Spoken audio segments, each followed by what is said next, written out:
چیخ و پکار انسان کے وقار میں کمی کا باعث بنتی ہے۔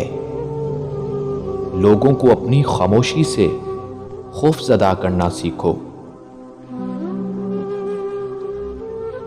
جس طرح لوگ مردہ کو کندھا دینا افضل سمجھتے ہیں، اسی طرح اگر زندہ کو سہارا دینا افضل سمجھ لیں تو زندگی کتنی آسان ہو جائے۔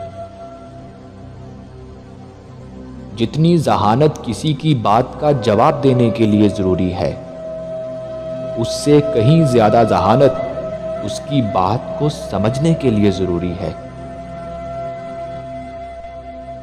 کچھ لوگوں کے لیے مصروف زندگی سے وقت نکالنا پڑتا ہے،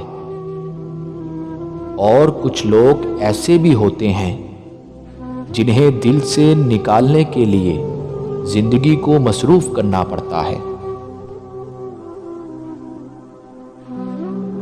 سب کے سامنے اپنے دکھ کو بیان نہ کرو، لوگ آپ کے ساتھ رو کر سنیں گے اور پھر دوسروں کو ہنس کر سنائیں گے۔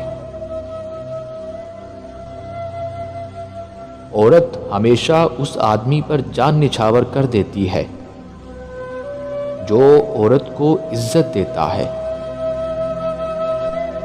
محبت یک طرفہ ہو سکتی ہے، سمجھوتا بھی یک طرفہ ہو سکتا ہے، لیکن عزت دو طرفہ چیز ہے، یہ یک طرفہ نہیں ہو سکتی۔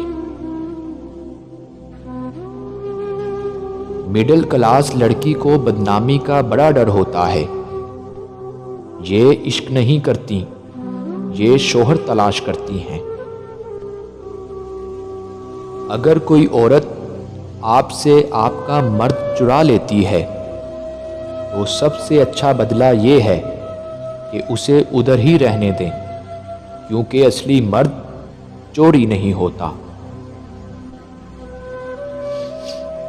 ہر شخص اپنے محبوب کی انگلی پکڑ کر اسے اپنے ماضی کی سیر کروانا چاہتا ہے۔ غم کی ایک بڑی خوبی یہ بھی ہے کہ یہ انسان کو نرم کر دیتا ہے اور اپنے حقیقی خالق، رازق اور مالک کے قریب کر دیتا ہے۔ جب اچانک دل اداس ہو جائے تو وہ روح کی مرمت کرنے کا لمحہ ہوتا ہے۔ سنا ہے توبہ کرنے سے روح کی مرمت ہو جاتی ہے۔ بعض اوقات اللہ ہمیں اس لیے بھی دکھ میں مبتلا کر دیتا ہے تاکہ ہم دوسروں کا دکھ سمجھ سکیں۔